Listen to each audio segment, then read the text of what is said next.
Os irmãos podem se assentar.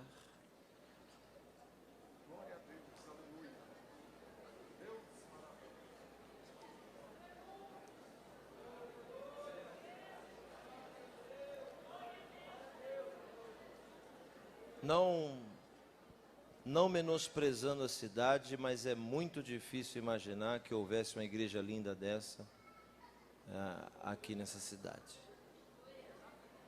A igreja é o reflexo do povo que nela congrega. Por isso eu quero parabenizar todos os membros dessa igreja, o pastor dessa igreja, porque Deus é detalhista e gosta das coisas bem feitas. Eu estou muito feliz por estar aqui nessa cidade pela primeira vez. Me sinto honrado pelo convite. Sinto sobre os meus ombros o peso da responsabilidade de ser o preletor da palavra de Deus. Mas toda vez que alguém me convida para pregar, está me dando a oportunidade de me manter vivo. Porque pregar para mim é muito mais do que um ministério. Pregar para mim é muito mais do que profissão. Pregar para mim é muito mais do que hobby. Pregar para mim é uma questão de existência. Eu nasci para isso. E no dia que eu não tiver mais, eu não tenho mais também motivos para existir. Por isso eu quero agradecer a coragem desta liderança que me chamou para pregar a palavra de Deus, porque afinal de contas eu sou um pastor fora do padrão de pastores. O irmão que foi me buscar no aeroporto disse: pastor, se eu te visse eu nunca ia saber que era você. Eu disse: é assim que eu gosto, porque o Deus que a gente serve não depende dessas mediocridades para ser Deus na nossa vida. Estou satisfeito por encontrar a querida patrimônio do Evangelho no Brasil, pastora Shirley Carvalhares. É uma honra. E eu quero também saudar todos os obreiros do Senhor que aqui estão. Que Deus possa abençoá-los nessa noite. Aqueles que nos acompanham pela internet, seja bem-vindo. Eu espero profundamente que Deus fale com você também nessa noite. Aqueles que estão no telão, e daqui eu vejo pelas janelas, e quando cheguei, fiz questão de vir andando para me ver, e há uma multidão de pessoas lá fora. Quem está aqui dentro, eu nem imagino o tanto de gente que tem lá fora. Quer ver, ó? Só quem está aí fora aí, ó, dá um glória a Deus bem forte para quem está aqui dentro ouvir.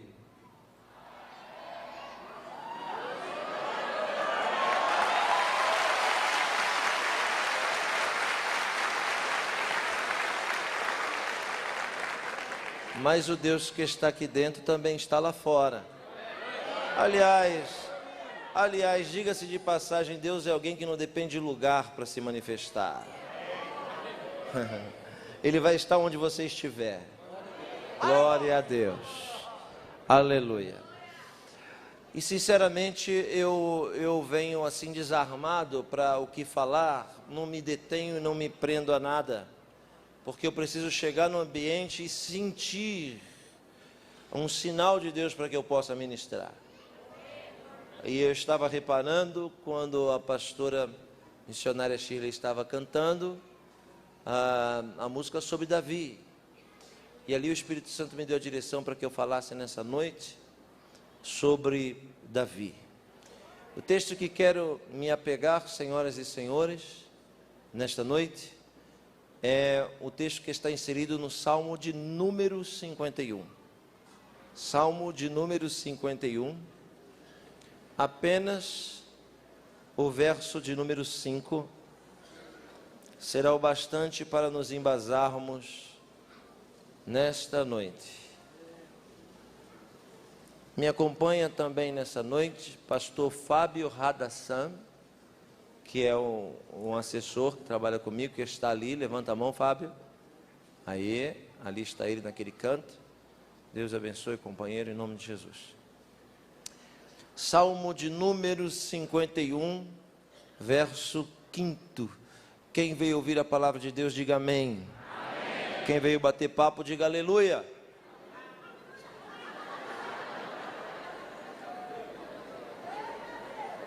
Muita gente. Mas sinceridade é uma coisa boa, viu, irmãos? O que Deus não gosta é de falta de atenção. Há 3.000 anos está escrito da mesma maneira: em pecado fui gerado, e em iniquidade concebeu-me a minha mãe. Olhos fechados, vamos orar. Baruch veti Adonai Hamemohav leolan vayen, Baruch Shen Kavol Malchuto leolan vayen. Bendito és tu, eterno nosso Deus, Rei de todo o universo, sua palavra dura para sempre. Bendito seja o seu nome, o seu reino jamais terá fim. Fale conosco nessa noite de forma clara, concisa, poderosa e objetiva.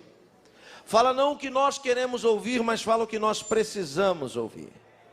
Então exorta, ensina e edifica, e que ninguém saia daqui da mesma forma que entrou, mas que saímos daqui melhores, diferentes. Por isso abrimos o nosso coração e nos rendemos à tua palavra. Assim oramos crendo na vitória, em nome de Jesus. Amém. Davi foi um grande conquistador da história bíblica. Talvez o maior político, o maior monarca do Estado judeu antigo e moderno. Reverenciado por todos, inclusive aqueles que professam outras religiões. Quando falamos de Davi, falamos de um personagem que transcende as páginas da Bíblia Sagrada. Quando falamos de Davi, falamos de alguém inspirador. Quando falamos de Davi, estamos falando de alguém que rompeu as caixinhas de sapato da religiosidade e os arames farpados dos conceitos e preconceitos. Davi é alguém além, mais diferenciado, com uma unção tão poderosa que Deus não pôde derramar de uma vez só, senão seria massacrado pelo peso dela. Então Deus divide em 3 partes. Davi é alguém que viveu a sua vida inteira, todo dia recebendo de Deus bênção, mas ainda assim as bênçãos e promessas eram tantas que Deus teve que pagar o restante no filho, de tão grande que era a aliança. Aleluia! Glória a Deus! Mas Davi não é só famoso e conhecido como um rei, como um monarca, como um estadista. Davi é muito mais conhecido no mundo inteiro como salmista. E equivocadamente muitos acham e acreditam que ele é autor de todos os salmos que estão inseridos na Bíblia, que não é uma verdade. Por sua vez, Davi é o salmista mais famoso, mais conceituado, o melhor compositor de todos os tempos. E de tantas composições, expressões poéticas de angústia, de amargura, de alegria, de bênção, de vitória e de derrota, eu gostaria de destacar 2 salmos de Davi, que se destacam de todos os outros. O salmo de Davi mais conhecido em toda a história, não é só o salmo mais conhecido, mas é também o texto sagrado mais conhecido do mundo. O Salmo de número 23 foi escrito por Davi, o rei Davi, quando estava no ápice da sua vida, quando ele estava no topo da pirâmide, quando não tinha mais espaço para crescer, quando não tinha mais espaço para ir além, quando Davi atinge o máximo, ele escreve a sua maior obra de arte, o Salmo de número 23, que diz: Adonai roi lo ehsara, abiniot deshi arbitseni, alme menuchot yanachleni, nashi yeshove v'yanchen v'magelet tzedek leman shemo lo yichaycha ki ata imadi shiftecha umishantecha. Chemad elchamun echanoi nefanai shulchan neged shorechai dishaten v'semen hosik kosicha vayach.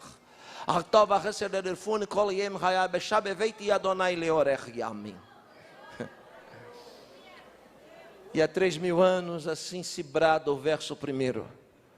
O Senhor é o meu pastor, e Ele não me falta.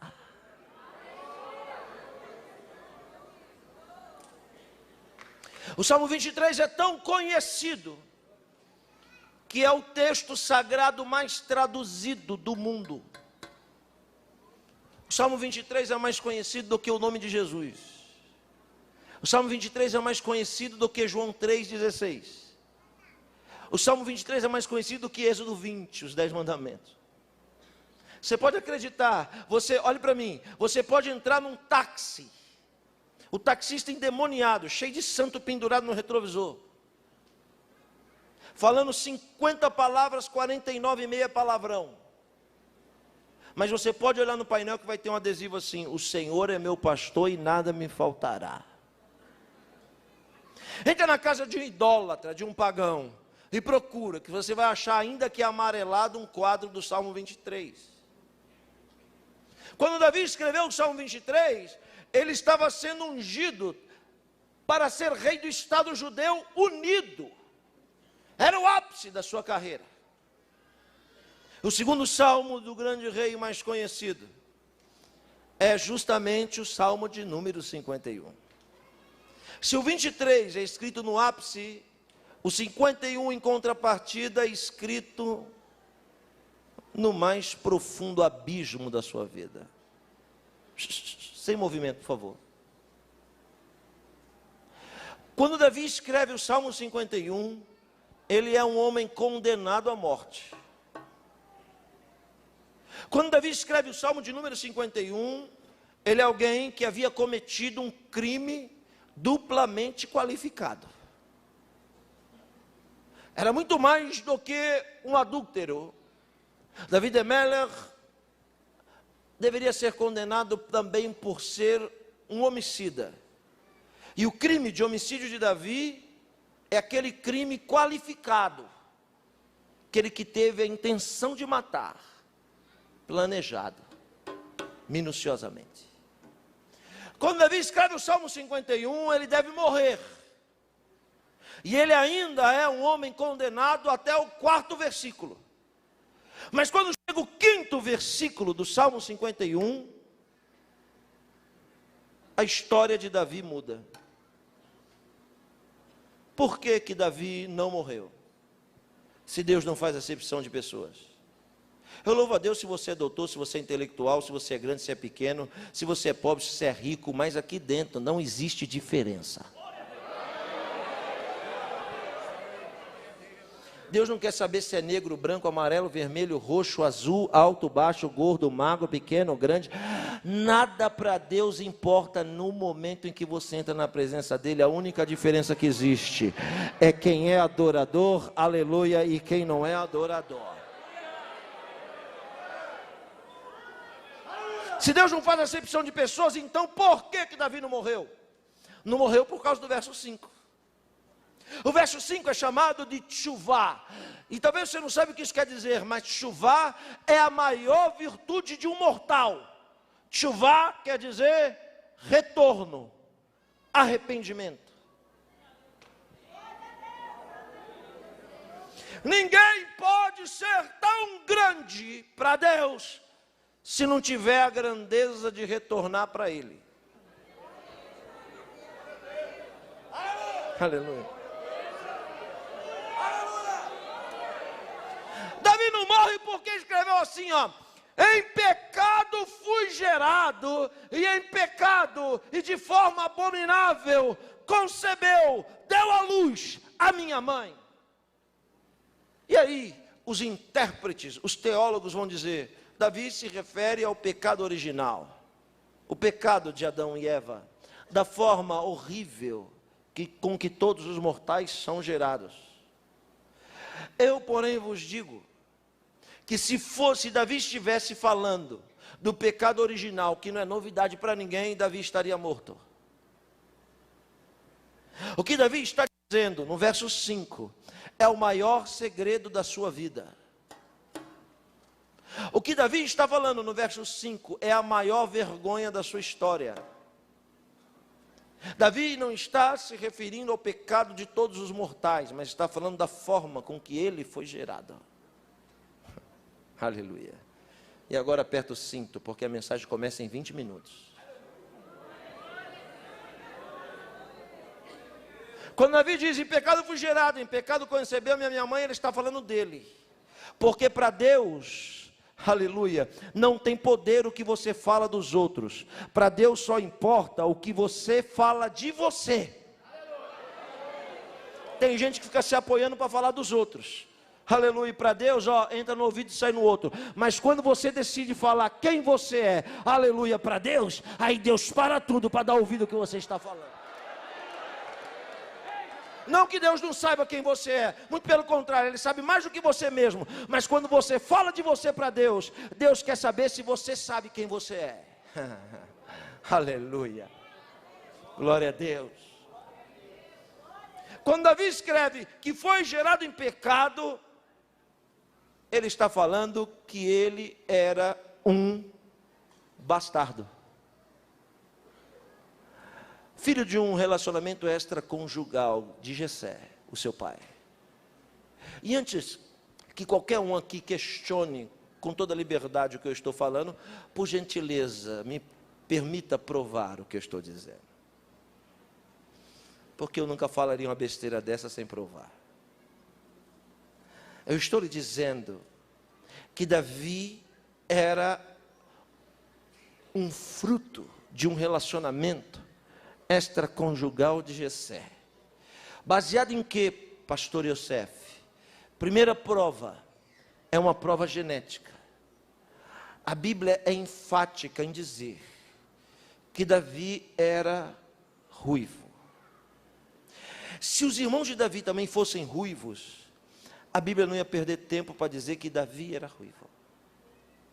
Porque a Bíblia não é tola.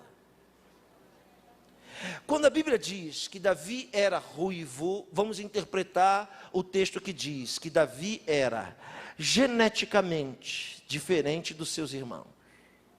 Dá-se a entender então que o pai de Davi é o mesmo pai dos irmãos, mas a mãe não. Existem 3 genealogias de Davi na Bíblia. Uma delas deixa um rastro para o apoio do que eu estou dizendo. Em uma das genealogias, aparece nos seus antepassados nome de 2 pessoas, profundamente vinculadas a um povo que não existe mais, mas que na época de Davi existia, um povo vizinho, os Moabitas. Aparece o nome de Ruth e o nome de Boaz. Para quem não sabe, judeu é quem é filho de mãe judia. Se o pai é judeu e a mãe não, o filho não é judeu. É por isso que existem 2 genealogias de Jesus. Uma vem por José, é a genealogia profética, mas José não é o pai biológico de Jesus. Mas para provar que ele era da tribo de Judá. Aleluia. E a outra era que Jesus era judeu, porque a sua mãe, Miriam, Maria é Miriam, era uma judia. Redobre sua atenção. A prova não é só genética, é também cultural. Por quê? Porque os bastardos eram discriminados dos legítimos. Os bastardos não poderiam se assentar à mesa com a família. A família entrava na cozinha, comia todo mundo em comunhão, depois que comia, saía, e o bastardo comia sozinho. Ele não poderia ter uma cadeira para ele, para não se sentir membro do clã, membro da família. A segunda prova é cultural ainda. Davi deixa 2 pistas de que ele é bastardo, quando ele compõe poeticamente um salmo que diz: e Deus me tirou de trás das malhadas. Primeira qualificação de um bastardo. Por quê? Porque os filhos legítimos não cuidavam de animais. O trabalho é sujo. Tem que ficar no chiqueiro. Quem diz isso? Olhe para mim. Quem diz isso é Jesus, contando a parábola do filho pródigo.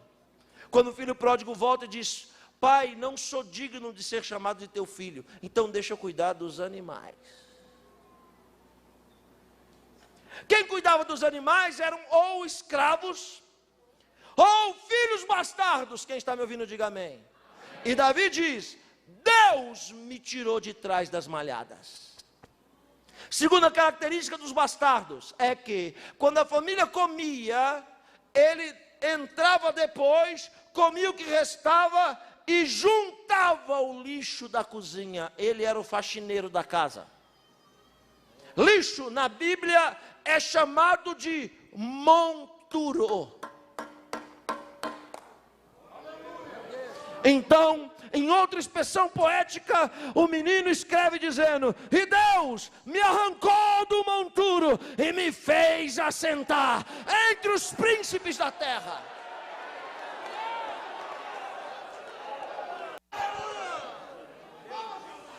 Quando eu digo isso, não estou aqui desmerecendo ele, muito pelo contrário, estou aqui lhe dizendo o que Deus é capaz de fazer quando Ele decide abençoar a vida de alguém. Os filhos ilegítimos, veja só, como a mãe de Davi não é uma judia e não era casada, então o livro do Deuteronômio Levítico desqualifica o crime. Ele deixa de ser um adultério e passa a ser uma fornicação. A pena capital é tronco na praça pública, pelourinho, e 39 chibatadas. Se o filho da transgressão for uma menina, a vergonha fica com a mãe. Se for um menino, a vergonha vem sobre o pai. É assim que diz a lei de Deus. Apanhando no tronco, Jessé deve chorar para Deus e dizer: Deus, que nasça uma menina, eu não posso ser envergonhado. Vai ser uma tragédia para mim se nascer um menino. Mas nasceu um menino. E Davi passou a ser a tragédia de Jessé. Mas levante uma mão para receber o que eu vou lhe dizer. Aleluia, eu estou sentindo a presença dele aqui.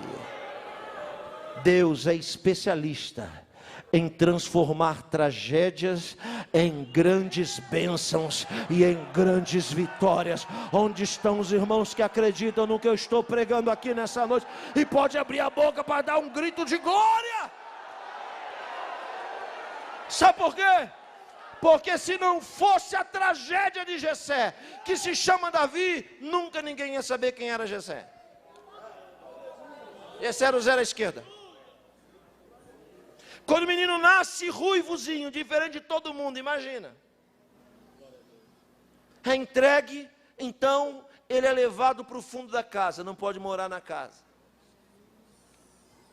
E vai ser treinado para cuidar dos bichos, limpar o chiqueiro e juntar o lixo da casa. É muita vergonha. Não pode ter as sandálias da dinastia, da historicidade da família. Só os legítimos. Aleluia.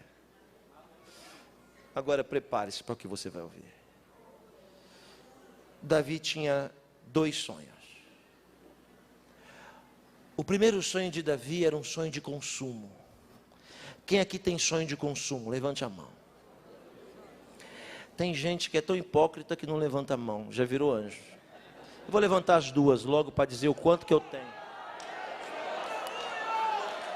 Porque para muita gente, isso é pecado. Para mim não é não, viu? Se não quiser pode mandar que eu aceito. Sabe qual era o sonho de consumo de Davi? Olhe para mim. O sonho de consumo de Davi era comer queijo. Parece simples, mas há 3.000 anos atrás só podia comer queijo quem era filho legítimo. Quando o queijo chegava na mesa, redobre sua atenção, preste atenção. Quando o queijo chegava na mesa, os irmãos comiam todo o queijo. Só que se eles não dessem conta de comer tudo e sobrasse, eles não poderiam deixar queijo para quando o menino vier, não se sentir membro da família. Então eles pegavam o queijo, esmigalhavam e davam para os animais, para Davi não se sentir membro da família. Esse era o sonho que ele tinha, comer queijo. Mas veja só, Deus usa os nossos sonhos de consumo para nos aproximar dos sonhos dele. Quer ver? Todo dia, Jessé ia na porta do fundo da casa, virava de costas. Por que virava de costas? Porque o bastardo não pode ter a alegria de olhar nos olhos do pai. O bastardo tinha que chegar de cabeça baixa, era mais do que um escravo, por causa da vergonha e da humilhação. O pai vinha na porta dos fundos, eu estou explicando o Salmo 51, verso 5. O pai ia nas portas do fundo e gritava assim: Davi! O menino franzino, cheio de sarda, cabelo vermelho, sujo de pele de animal, vinha correndo na porta se tremendo e dizia: sim, senhor. Aí o pai gritava: pega esse cesto de queijo e vai levar para os seus irmãos que estão no campo de batalha.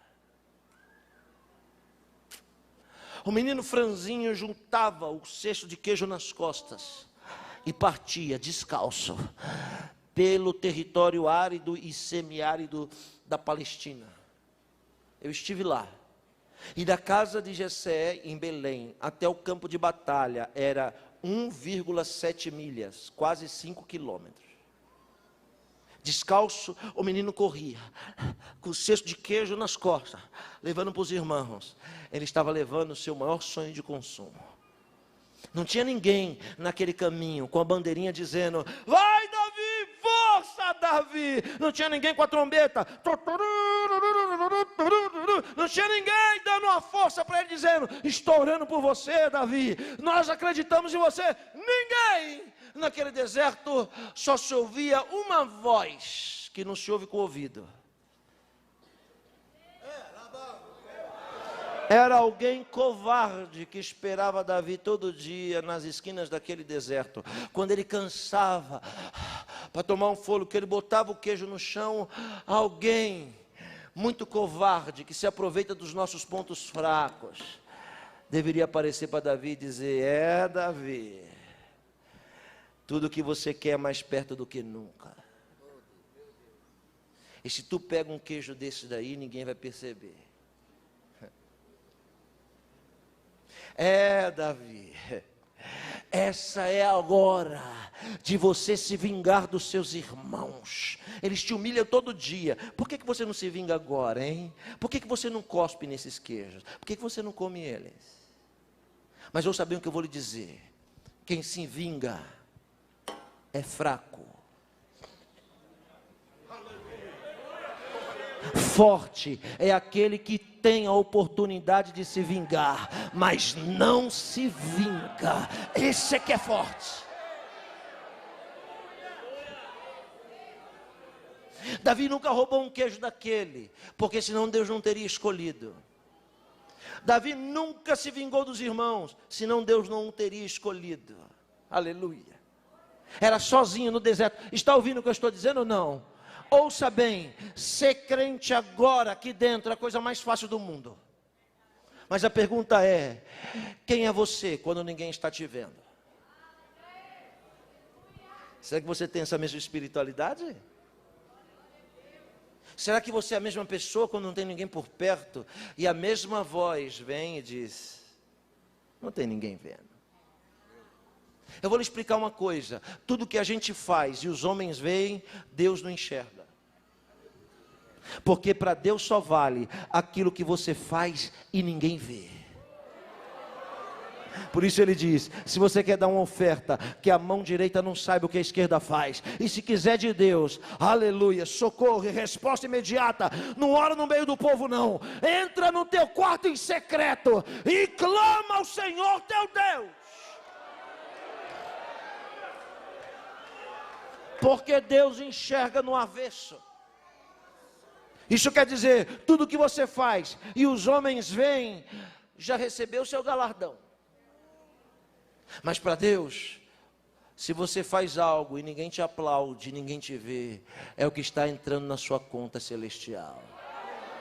Por isso, os irmãos que trabalharam aqui, para organizar essas cadeiras, limpar esse púlpito, arrumar tudo isso aqui, e ninguém aplaudiu, eu quero lhe dizer, se estiver fazendo para homem, pode esperar aplauso, mas se estiver fazendo para Deus, é melhor ficar quietinho, porque o seu galardão, ele vem do céu, ele vem do Senhor.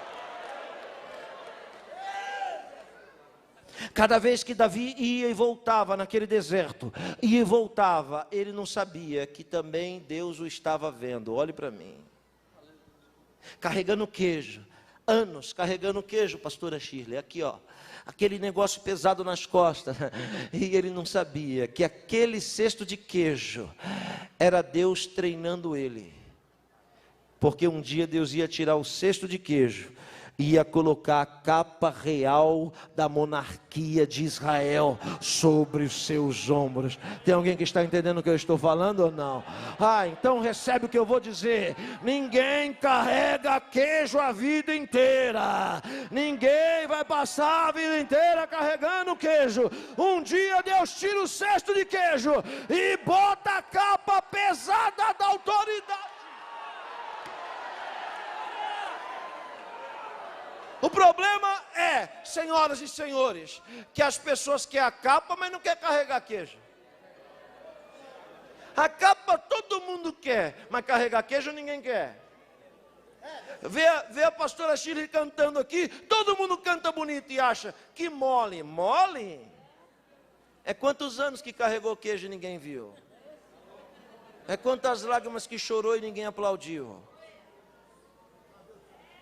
Com Deus não existe sucesso fácil. Se está esperando um sucesso fácil, deve ser outro evangelho. O de Kardec pode ser, mas esse daqui não.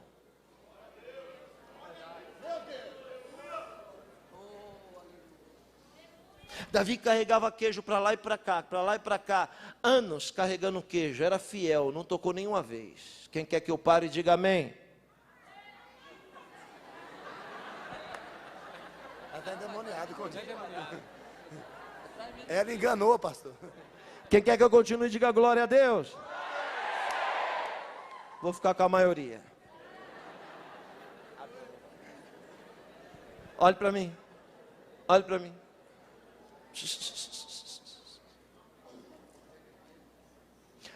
Naquelas idas e vindas, o santo, bendito, clemente, misericordioso e poderoso, o soberano que está aqui nessa noite,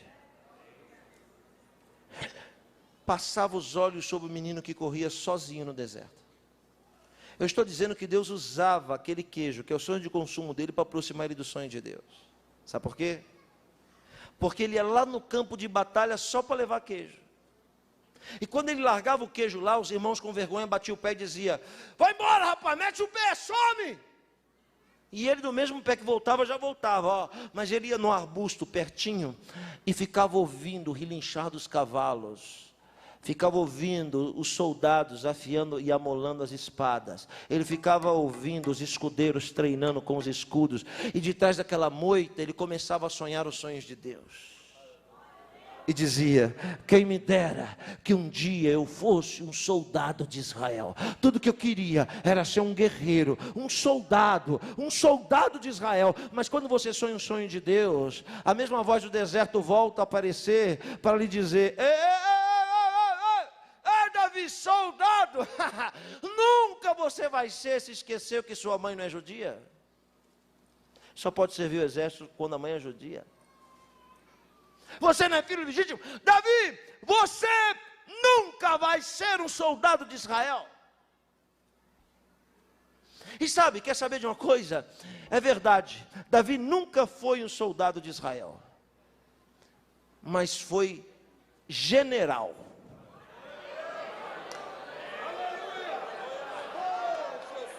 Eu vou dizer de novo, quer saber? Davi nunca foi soldado de Israel, mas foi presidente da república, foi o rei de Israel. Tem uma mão para receber o que eu vou dizer ou não acredita? Ouça o que eu vou lhe dizer. Tudo o que as pessoas impediram você de ser, é porque era muito pouco. Aleluia. Porque de ser coisa grande, não tem demônio neste mundo que vai impedir você de ser. Onde estão aqueles que acreditam no que eu estou pregando? Deus não te chamou para ser pouco, Deus te chamou para ser muito.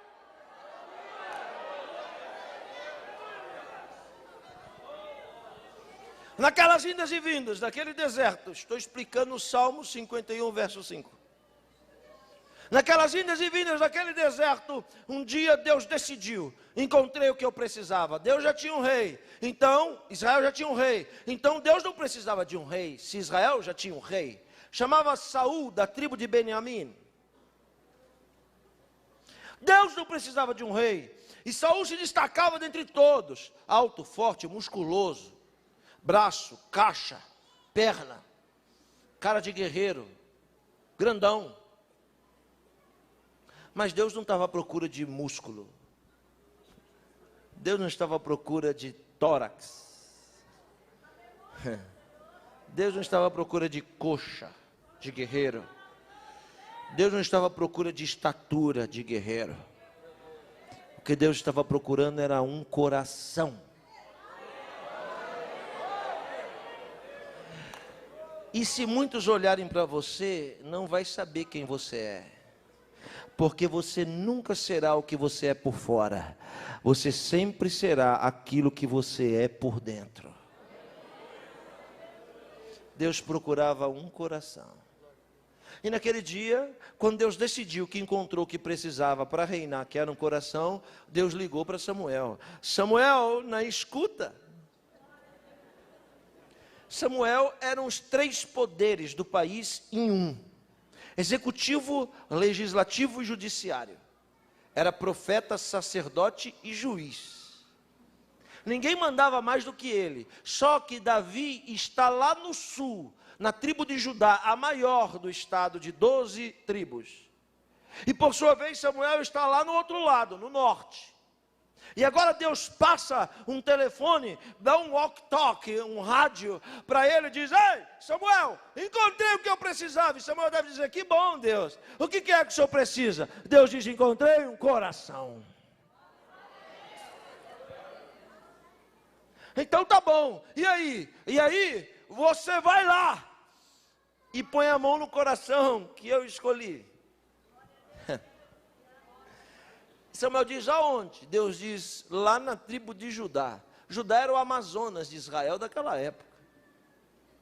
E Samuel deve dizer: pô, mas é longe, hein? Pô, não tem um lugar mais perto para ir não? É muito longe esse tal de Judá, e grande. Deus diz: anota, tribo de Judá. Anotei, anota agora. É a cidade de Beit Halem, a casa do pão, Belém. E Samuel deve dizer: mas que nome? Como é que eu vou achar isso?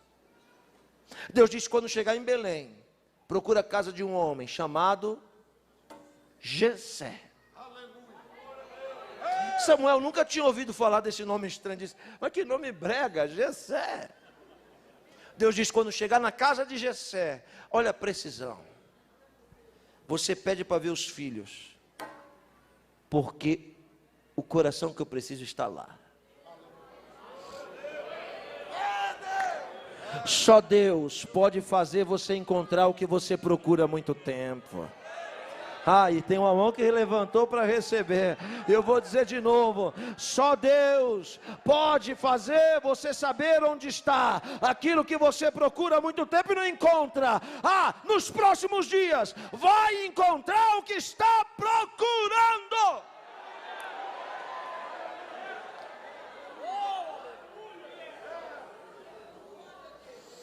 Quando Samuel botou o pé para partir, para ir obedecer, Deus gritou dos altos céus e disse: mensageiro, vai assim de mão vazia? Você se esqueceu, Samuel, que eu, o Senhor, nunca tiro um mensageiro de uma terra para levar para outra, para ele chegar de mão vazia? E que toda vez que eu trago o mensageiro de longe, Ele sempre vai trazer algo da parte de Deus para aqueles que estão aqui.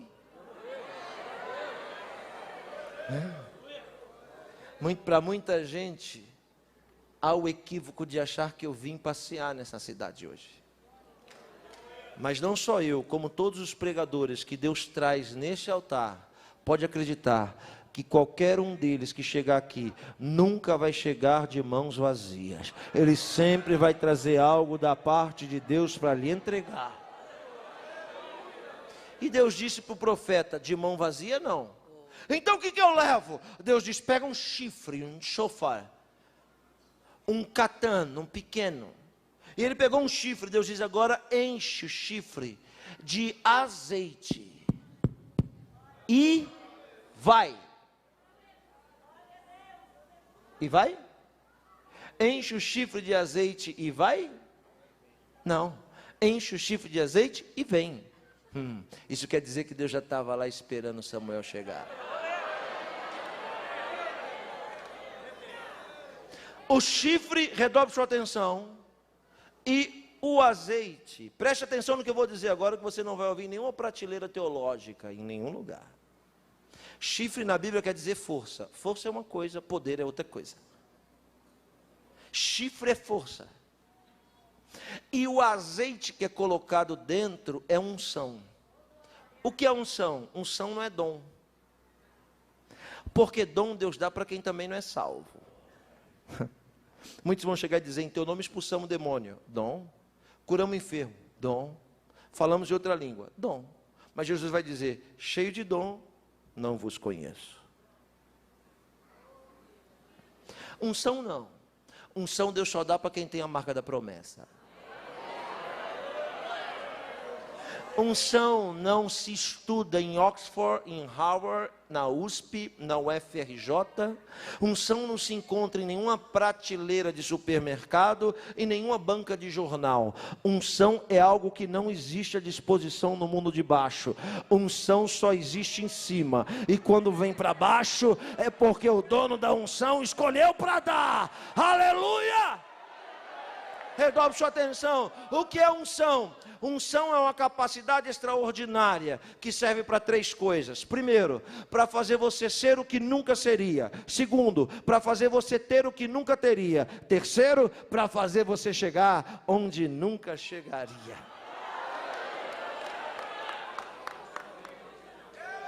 É forte o que eu estou dizendo, né?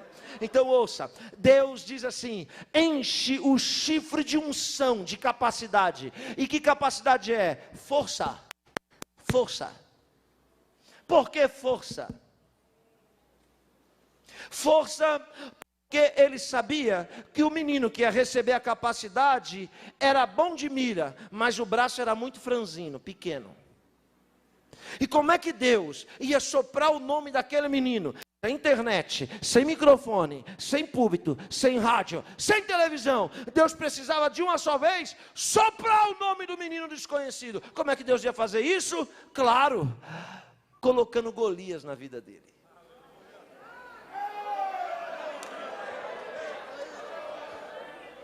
Eu acho que os irmãos não estão entendendo.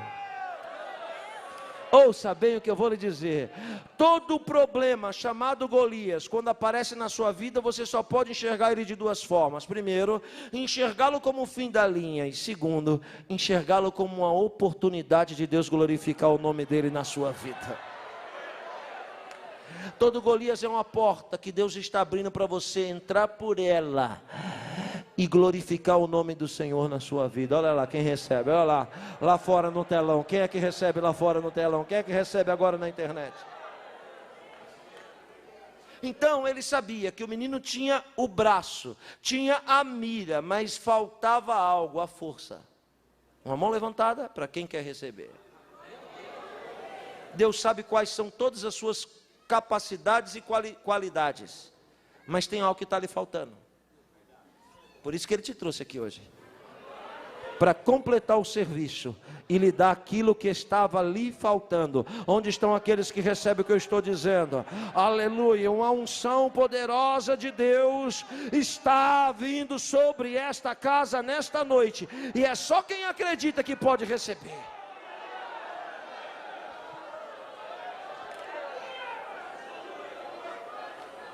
Samuel enche o chifre de azeite e vem. Atravessa as tribos, o país para com medo, deve ser alguma guerra, é muita movimentação. O mensageiro vem descendo, do norte para o sul.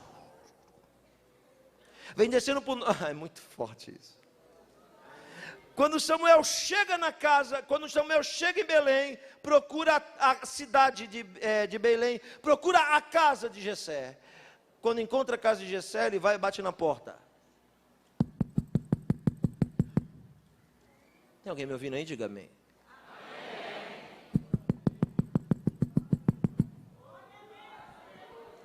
Pastor Arli Teodoro, vamos aplaudir ao Senhor por esse servo de Deus.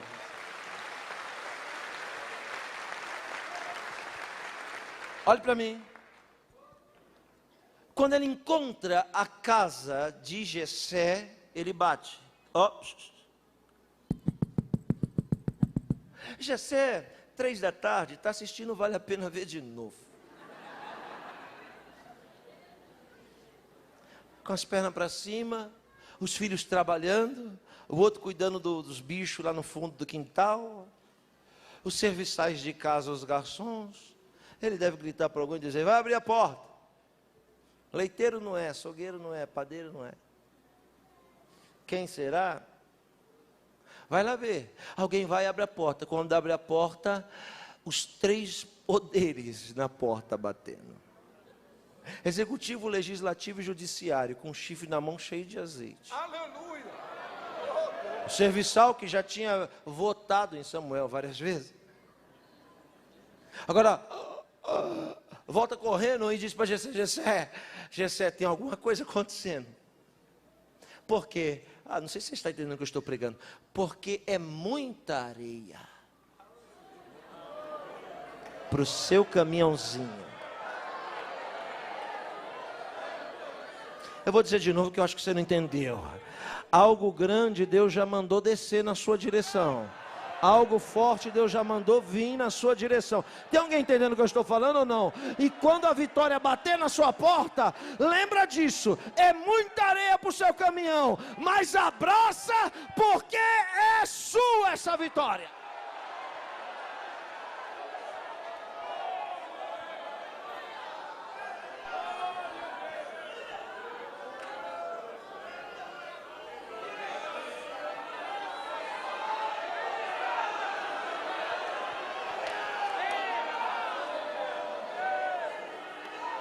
Quando Jessé percebe que é Samuel, o convida para entrar. E pergunta logo, a missão é de paz? Ele diz, sim. Eu vim buscar algo que Deus procura. Veja só, os serviçais de casa já sabem. Um homem com essa graduação, como ele é recebido. Se assa um carneiro inteiro. A parte da coxa do carneiro, aqui ó, é cortada com a lâmina de moer, nunca mais usada. A coxa. Por quê? Porque coxa na Bíblia é honra. Coxa na Bíblia é exaltação. Coxa na Bíblia é pacto inquebrável, é aliança. Veja só, quando Abraão manda ir buscar uma esposa para o seu filho, ele faz Eliezer jurar na coxa. Veja só, quando Saul é ungido rei, em 1 Samuel 9, ele come a coxa do bicho. Veja Jesus glorificado, que não tem nada escrito na testa, nada escrito na mão, nada escrito no peito, mas está escrito na coxa, Rei dos Reis e Senhor dos Senhores.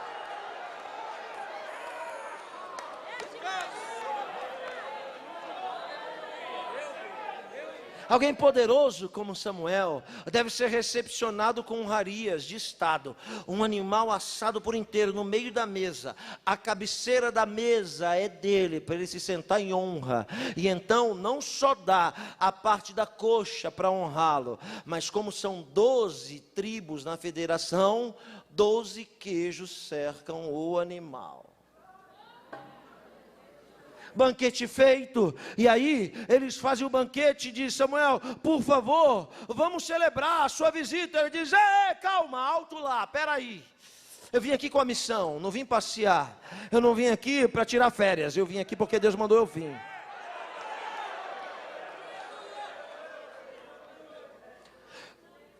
onde estão os seus filhos? Eu quero ver todos os seus filhos. Onde estavam os filhos? No campo de batalha. Mas o que Deus procurava estava lá. Então, o serviçal de dentro escreve um bilhete para o mensageiro, enrola na mão, vai no fundo. E quem é que está lá no fundo juntando lixo? Monturo, cuidando dos bichos, hein? Como um filho pródigo, como um filho bastardo. Quem é? O mensageiro de pé descalço, que não tem nem a sandália da família. Alguém chega e diz: ó, aqui está uma mensagem para os seus irmãos, corre lá e leva para eles. E o menino, com a mesma fidelidade, que viveu a vida inteira levando o queijo, e já tinha levado o queijo naquele dia, agora segura a mensagem e corre 5 quilômetros no deserto causticante de Eretz Israel.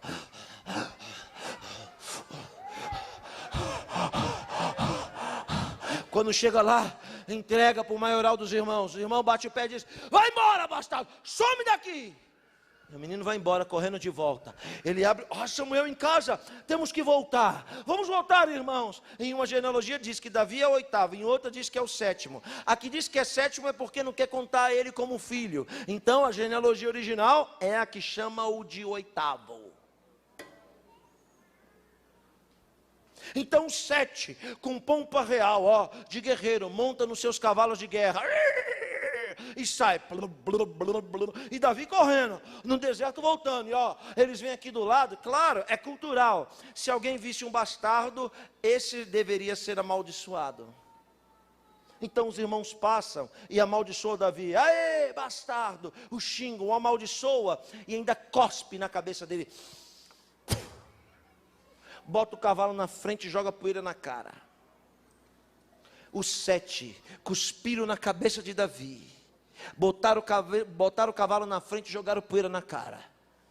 E Davi correndo e pensando: será que vale a pena ser fiel? Será que vale a pena ser crente? Eu podia ter me vingado desses meus irmãos, mas não.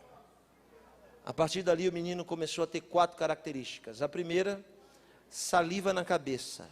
A segunda, poeira na cara. A terceira, lágrima nos olhos. E a quarta, sangue nos pés. Sabe o que é saliva na cabeça? É tudo aquilo que as pessoas falam de você. Tudo aquilo que as pessoas falam de você de forma maldosa, para te amaldiçoar. E sabe quem é que anda nos amaldiçoando? Não são os espíritas, não. São os da casa, os irmãos. O maior inimigo da igreja é ela mesma. Será que eu estou falando alguma besteira? Não? Será que são os católicos macumbeiros que vão para a internet falar mal de cantor e pregador? Não, né, irmão? São os irmãos que montam em cavalos e perdem o seu tempo cuspindo na cabeça dos outros.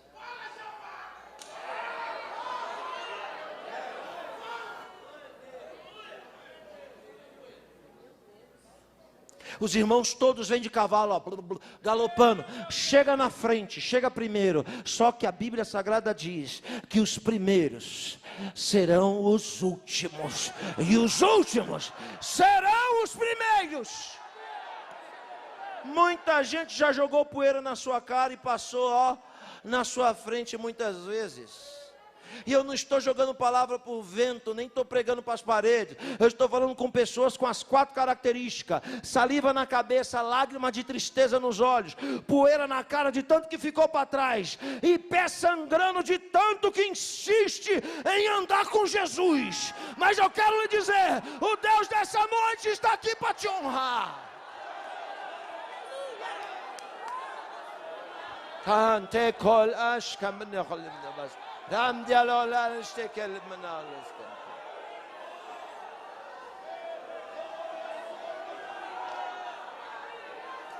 O primeiro chega, o pai diz: manda, ele quer ver os filhos, manda o primeiro entrar. O primeiro vem, ó, musculoso, tora, igual Saul. Quando Samuel olha e diz: é esse. Deus brada do céu e diz: já não lhe disse, eu já não lhe disse que carne, não é de músculo que eu preciso. Eu estou procurando é um coração, não é um braço. Não é esse não, passa. Não é esse, tem outro? Tem. 2, não. 3, não. 4, não. 5, não. O menino chega em casa, vai lá para o lixo, enxugar a cabeça, limpar os pés, sob lágrimas e poeira. A festa dentro de casa, o som racha as paredes. Celebração. E o bastardo lá no fundo de casa, olhando para as feridas do pé e pensando até quando, hein?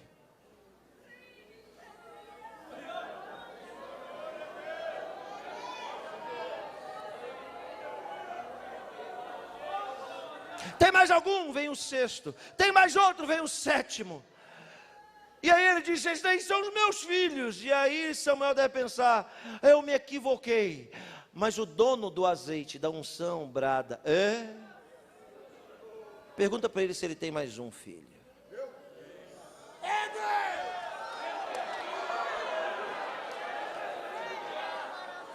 Então Samuel chega perto de Jessé e diz: você tem mais algum filho? Jessé sabia que para profeta não se pode mentir. Jessé deve abaixar a cabeça, chutar a terra, o chão e dizer: pois é, eu tenho um aí, mas você sabe, né? Vai falar em código. Eu tenho um aí, mas cuida dos animais. Eu tenho um aí, mas ele não fica aqui em casa, sabe como é que funciona? Aí Samuel, que já conhece a cultura, sabe: bom, se cuida de bicho, é porque é bastarda. Se está no fundo da casa e não está apresentado aqui, não é guerreiro, é porque não é legítimo. Se não é legítimo, então certamente nunca sentou na mesa. Então ele diz: tem? Então a gente não vai sentar na mesa. Antes que ele chegue.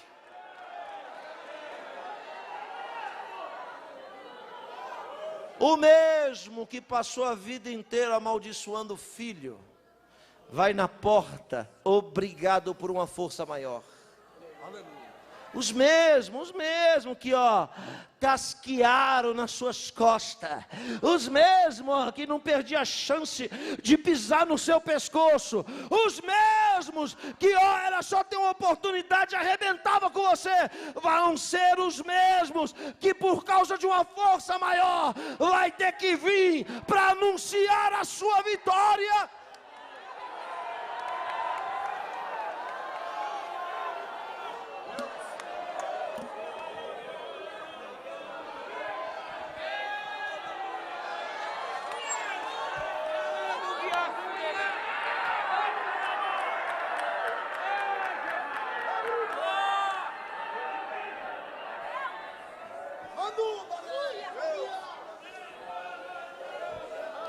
Lá vai Jessé na porta, vira de costa e grita: Davi! O menino pensou rápido: já levei queijo, já levei mensagem, então já sei. Está me chamando para me humilhar na presença de Samuel, dos meus irmãos. Mesmo na expectativa negativa, é obediente. Porque obedecer só quando a gente sabe que vai dar certo é uma coisa. Quem é obediente independente de circunstâncias. Aí, o menino com os pés cheios de sangue, poeira na cara, lágrima nos olhos, saliva na cabeça, se levanta e vem na porta trêmulo, franzino, cheio de sarda e diz: sim, sim, senhor. Lá do outro lado, o poderoso Samuel olha e o Espírito Santo diz: vai, vai.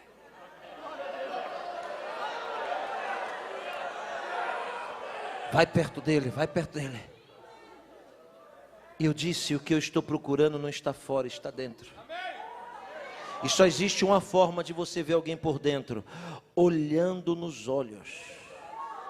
Porque os olhos é a janela da alma. Você enxerga as pessoas quando olha nos olhos. Você enxerga ela por dentro. Se ela não é sincera, ela não olha no seu olho. Se ela está mentindo, ela não encara você. Mas se ela está falando a verdade, ela olha dentro do olho. O dono da unção diz: vai e vê se os olhos do menino brilham. Samuel chega pertinho do meninote, franzininho, silêncio, ninguém senta na mesa, carneiro cortado. Samuel vem e põe a mão no queixo e levanta a cabeça. Menino todo cuspido, cheio de terra, os pés cheios de sangue, as lágrimas escorrendo, abrindo caminho na poeira. Mas quando ele levanta a cabeça do menino, o menino abre os olhos. Os olhos do menino brilhavam.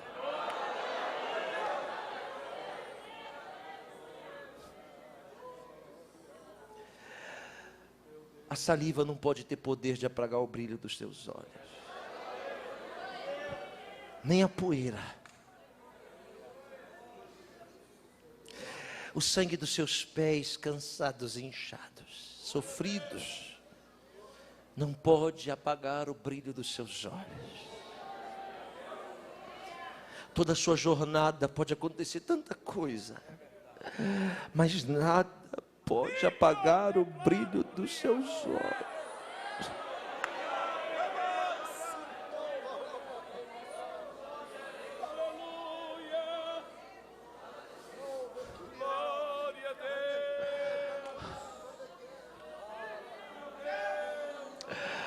Samuel derrama o óleo, o bálsamo, e quando o óleo vem na cabeça, vai arrancando toda a saliva. Quando o óleo vem na cabeça, vai arrancando aquela poeira toda. As lágrimas vão descendo junto com aquele óleo. E para nos pés feridos, porque só existe uma coisa que fecha a ferida. Não é as cinzas que Jó colocou no buraco, porque cinza é passado e passado não fecha a ferida. O que fecha a ferida é bálsamo. O que fecha a ferida é azeite. O que fecha a ferida é a unção de Deus.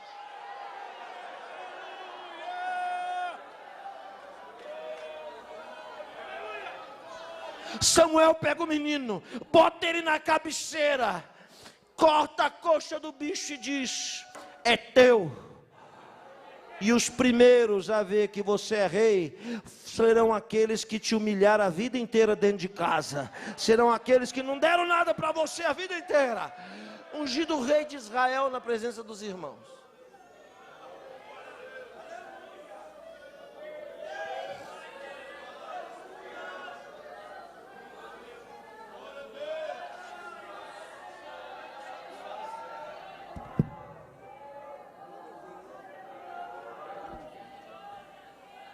Fica aqui com o tio. Davi passou a ser o maior referencial de história. A prova de que Deus não precisa de nada que a gente tem, nada do que a gente é para fazer o que Ele quer. Você acha que Deus está dependendo da cor dos seus olhos? Está dependendo de onde você mora? Deus não quer saber de onde você veio. Deus quer saber para onde você vai.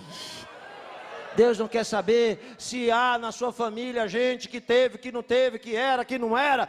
Nada disso para Ele importa. Mas tem algo em você que pode atrair o Espírito Santo nessa noite. Deixa ele aqui, varão. Deixa ele aqui. Se você quiser ter certeza que existe anjo perto de você, é só você andar com uma criança assim.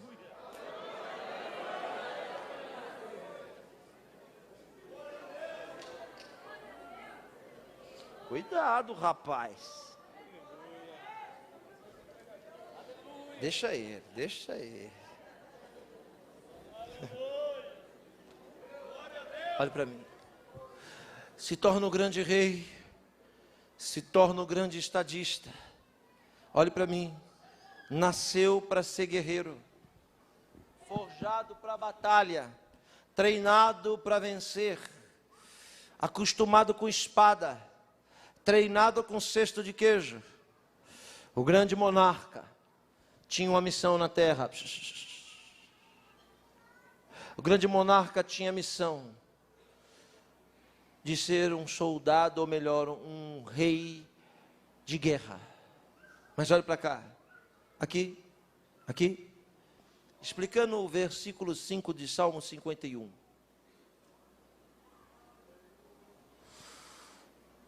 A Bíblia diz que um dia Davi quis tirar férias da sua missão.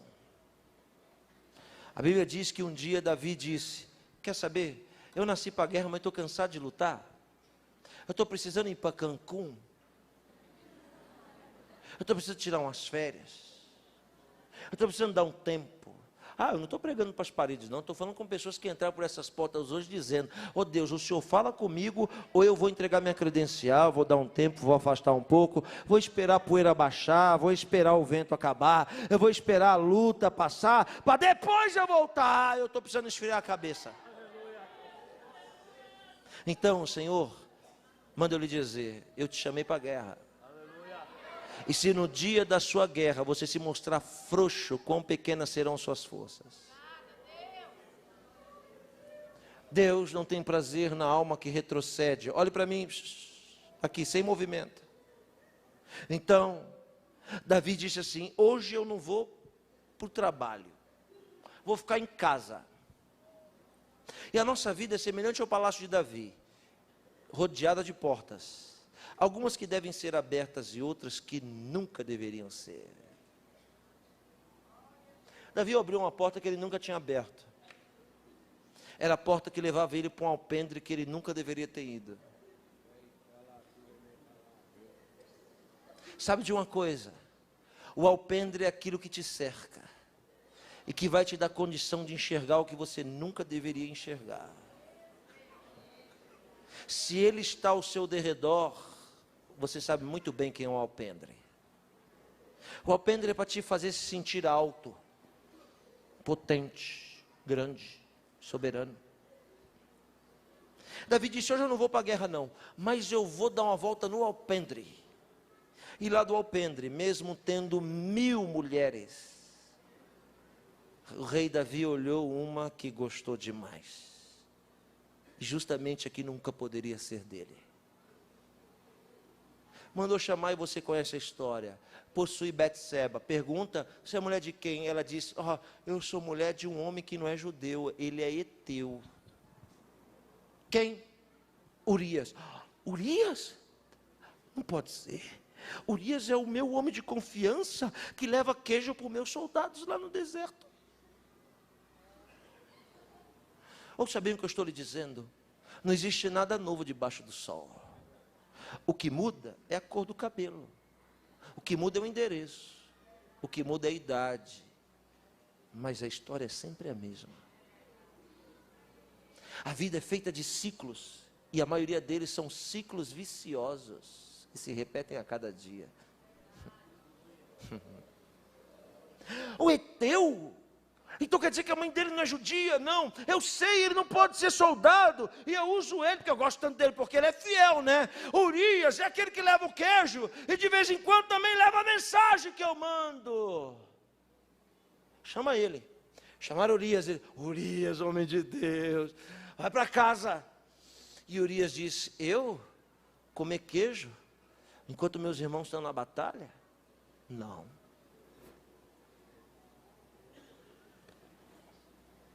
Então não quer? Espera aí, vou dar um jeito.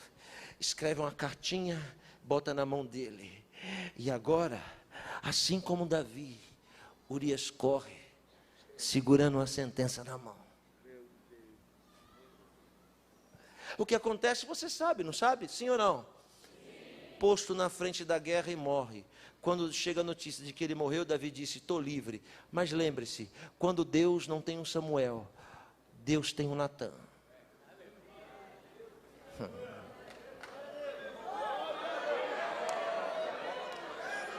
Ele é o Senhor dos profetas.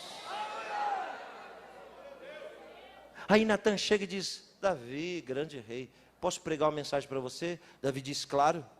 Um homem tem 100 e agora quis a única do outro. Foi lá e tomou e ainda matou o outro. Me diz uma coisa, o que você achou dessa mensagem? Davi deve ter dito: irmã Mariquinha tinha que estar aqui para ouvir ela.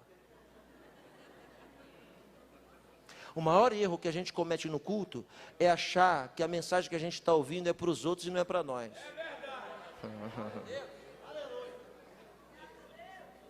Quando é pau, a gente diz: a irmã Mariquinha tinha que estar aqui. Irmãos, se a irmã Mariquinha não está, é porque é para você que Deus está falando. Deus não é fofoqueiro para falar de quem não está presente. É com você mesmo que Ele está falando. E o maior erro que a gente comete é quando a mensagem vem e a gente acha que é para os outros. Assim foi Davi. Um homem tem 100 e tem outra? Que legal. O que nós vamos fazer com ele? Ó a pergunta, porque toda vez que Deus fala, no final Ele te faz uma pergunta, e a sua resposta vai ser uma sentença para a sua vida. O que a gente faz com esse homem? Aí Davi vai e lasca a sentença. Vamos esquartejar ele, fazer um picadinho, vamos acabar com a história desse cabra safado. E aí é que está o poder da revelação para quem prega. Porque mensagem sem revelação não é mensagem.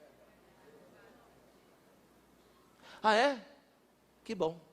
Este homem é você. A mensagem é o poder de fazer você enxergar o que você não estava enxergando até agora.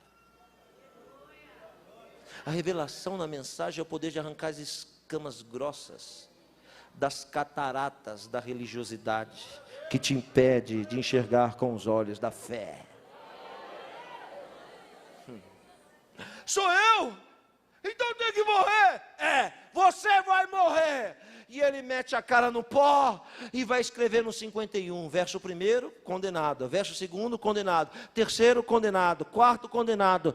No quinto, ele diz: lembrei, em pecado fui gerado, em pecado concebeu minha mãe. Sabe o que isso quer dizer?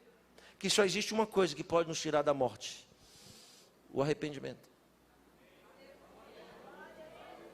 Só o arrependimento, senhoras e senhores, pode nos livrar da morte e da sentença. Porque Deus não mata quem se arrepende. Aleluia. Alguém está ouvindo o que eu estou pregando ou não? Quando ele diz: em pecado fui gerado, em pecado concebeu minha mamãe, o filme passa na cabeça dele, de onde Deus o tirou. E ouça bem, senhoras e senhores, o que eu vou dizer. Deus tolera muita coisa em nós, menos a ingratidão. Deus não tolera gente ingrata. Por isso, nosso dever é todo dia se lembrar de onde Deus nos tirou. Um dia desse eu fui pregar numa igreja, o pastor da igreja estava há 11 anos na cadeira de rodas, sofreu um acidente de carro e não andava. Deus levou um pregador lá e ele andou, foi curado. Na hora que levantou da cadeira de roda, o pessoal agarrou a cadeira de roda e disse: essa daqui nós vamos pôr aqui, no púlpito. Ou diz: não, essa cadeira nós vamos doar para não sei quem. Essa cadeira, e ele diz: agarrou a cadeira e disse: mais do que nunca, agora é que eu preciso dessa cadeira. Mas pastor, o senhor precisa dessa cadeira para quê? O senhor está andando. Ele diz: não, eu preciso dela mais agora. Mas se o senhor está andando para quê? Ele disse: eu preciso colocar ela na cabeceira da minha cama. Para todo dia de manhã, quando eu colocar os pés no chão, eu olhar para ela e me lembrar de onde Deus me tirou.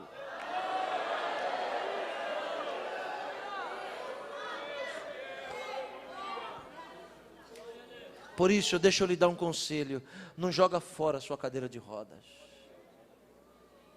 Está entendendo? Não queima a sua cadeira de rodas. Ela vai te ser muito mais útil depois do que antes. Feche os seus olhos aí onde você está agora. Tenha grandeza e humildade. Sabe por quê?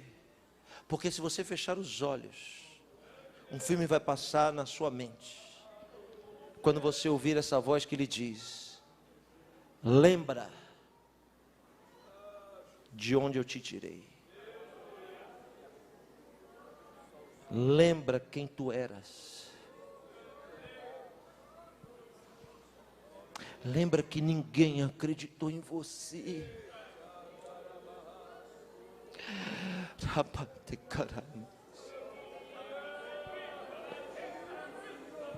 Lembra que foi eu que fui te arrancar daquele cativeiro que tu vivia. Tu se lembra quando você vivia no Egito, preso, acorrentado, humilhado debaixo de chibata? Você clamou pelo santo e o santo não foi. Você clamou pela entidade, a entidade não foi. Ninguém foi lá te libertar. Mas eu, Senhor, com braço forte fui lá e te livrei. Arrebentei todo o jugo que estava sobre ti. Te lembras da lama em que vivias, daquela roça que tu vivias? Eu, o Senhor, te escolhi dentre os teus irmãos na tua casa. Foi eu mesmo que te escolhi. Veja quem tu eras e veja quem tu és.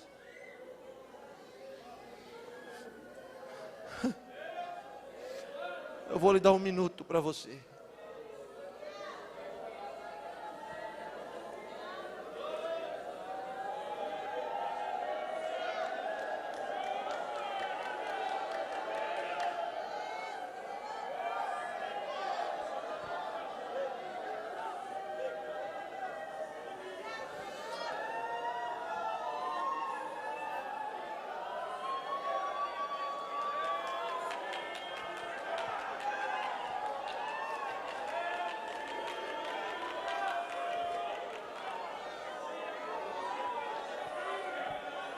Quantas humilhações intempérias,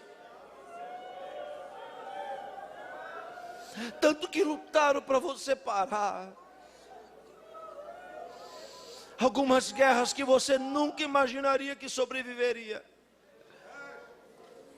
mas olha aí, sobreviveu. Foram-se os anéis, mas os dedos ficaram. Sou contigo. Eu te escolhi. E o que eu tenho contigo é um mistério nessa terra. Sente a minha graça que te envolve agora. Sente a minha presença, sente a minha alegria. Amante corealam de galstervalam na basta.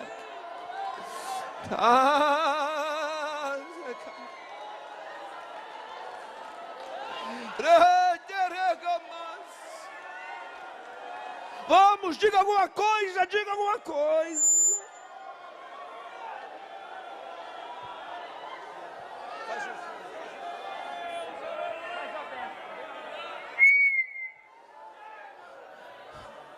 Quantos têm motivos para adorar o Senhor nessa noite?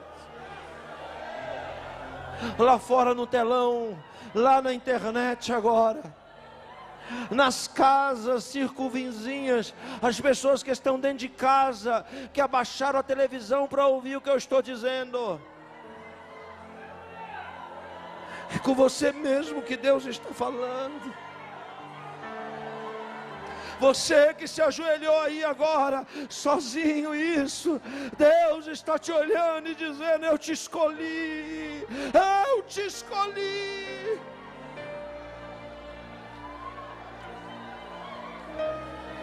Faz o que está dando vontade de fazer. Só os escolhidos, por favor, se manifestem.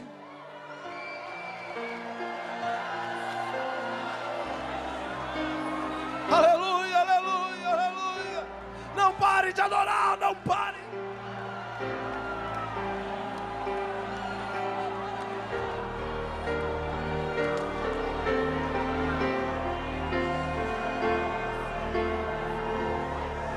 Feche os seus olhos e comece a adorar. Há Algo diferente está acontecendo aqui. É um quebrantamento de Deus.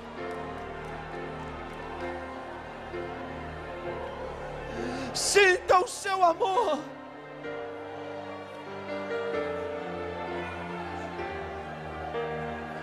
Lhe dizendo: eu te tirei do monturo. Do monturo em que tu vivias.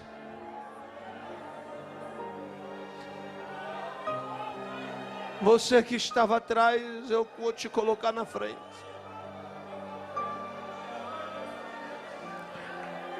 Não pare de adorar, por favor.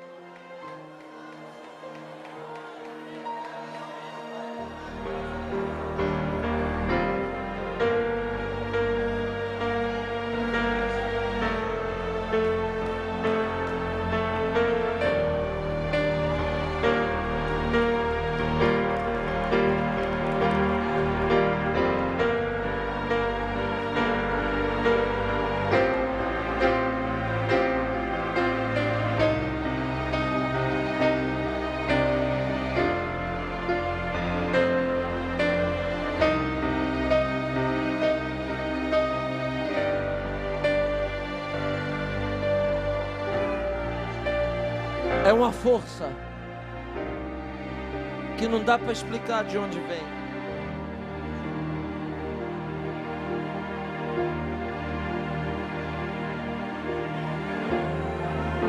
Deus está te fortalecendo aqui hoje,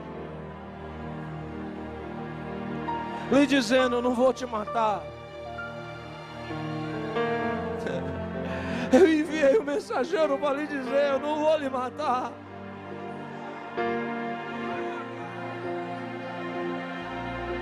Eu enviei o mensageiro para lhe dizer: eu tenho um negócio contigo e é grande.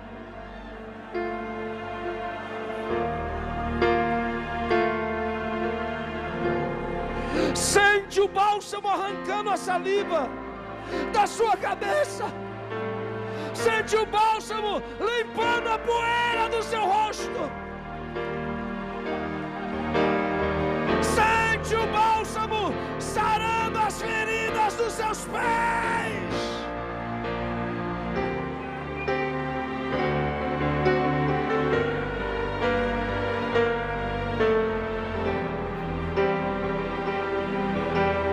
Só no teclado, só no teclado, só no teclado. Levanta a mão para adorar. Levanta a mão para adorar.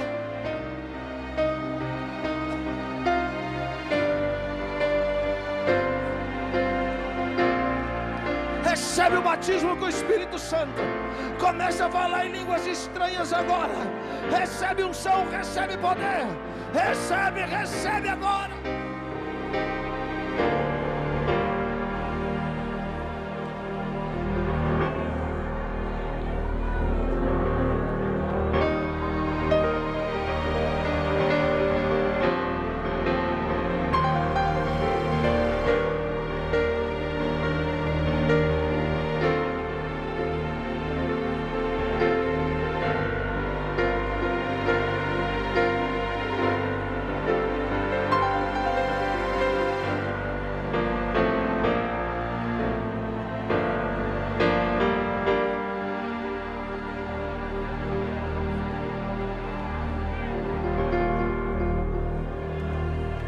Se eu não tivesse te escolhido,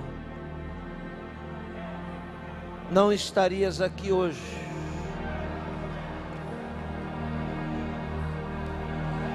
Se eu não tivesse te escolhido, não estarias onde estás.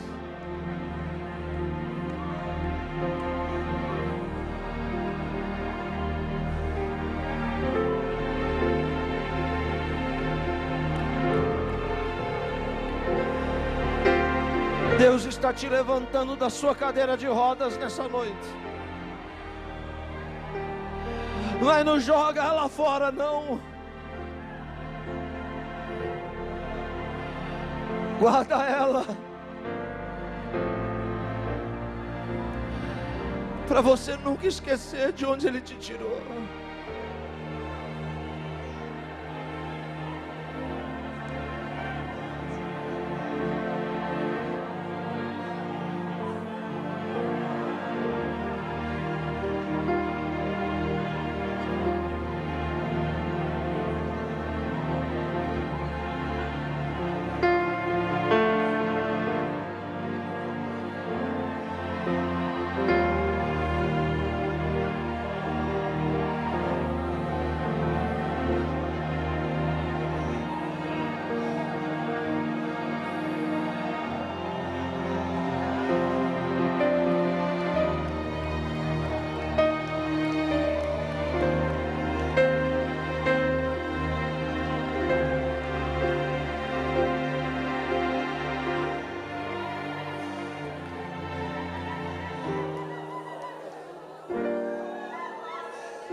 Há uma unção de Deus grande lá fora.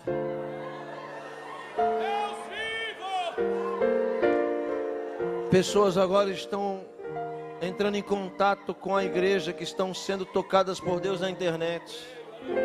Aqui, ó. Pessoas aqui na vizinhança estão dentro de casa, ajoelhados agora.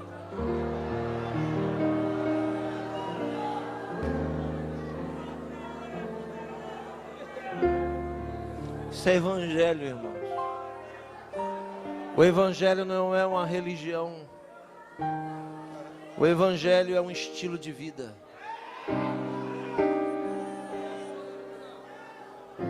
O evangelho não é religião. A religião é a sistematização da fé. Evangelho não. Evangelho é amor. Que a religião só nos torna seres humanos piores, impiedosos. Quando a gente é religioso, a gente traz as pessoas para frente do púlpito e mata elas. Quando a gente é religioso, a gente discrimina aqueles que caem. Religioso aplaude hoje e pisa no pescoço amanhã. Mas quem é salvo, aleluia. Evangelho é seguir os passos de Jesus, só isso. Não é seguir os passos do Papa, não é seguir os passos de homens, é de Jesus. A gente precisa sair daqui melhor do que quando a gente entrou. Seres humanos melhores. A religião nos impede das pessoas enxergarem quem é o Jesus que a gente tanto prega. Ela formata a nossa vida em um padrão de hipocrisia. Evangelho não. O Evangelho faz as pessoas olhar para você e dizer: está cheio de poeira na cara, mas os olhos estão brilhando. De onde vem essa força? Evangelho é isso que alguém está sentindo aí. Essa alegria que não existe neste mundo. Essa lágrima que não é da carne, é da alma. Evangelho é sair sorrindo daqui, mesmo que continuemos enfermos. Mesmo que os problemas continuem lá fora nos esperando, mas a gente sai sorrindo. Isso é evangelho. Recebe essa palavra no seu coração, meu amigo. Recebe essa palavra no seu coração, minha irmã. Todos que ouviram de bom grado, recebe nas suas mãos aquilo que você veio buscar. Aleluia. Nunca se esqueça de onde Deus te tirou. Nunca se esqueça. Nunca. Dê um abraço em alguém perto de você. Dê um abraço e diga uma palavra de vitória para essa pessoa. Diga uma palavra de vitória. Diga, pode profetizar, pode profetizar. Você que está na internet, você que está lá fora, pode levantar do chão. Aleluia, com a alma lavada. Aleluia, com a alma lavada. Porque Deus está aqui. Deus está aqui.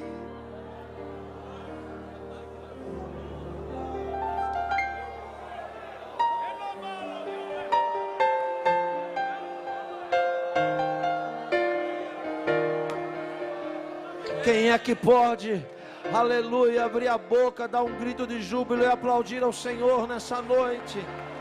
Quem é que tem motivos para isso? Só quem tem motivos para celebrar. Só quem pode celebrar.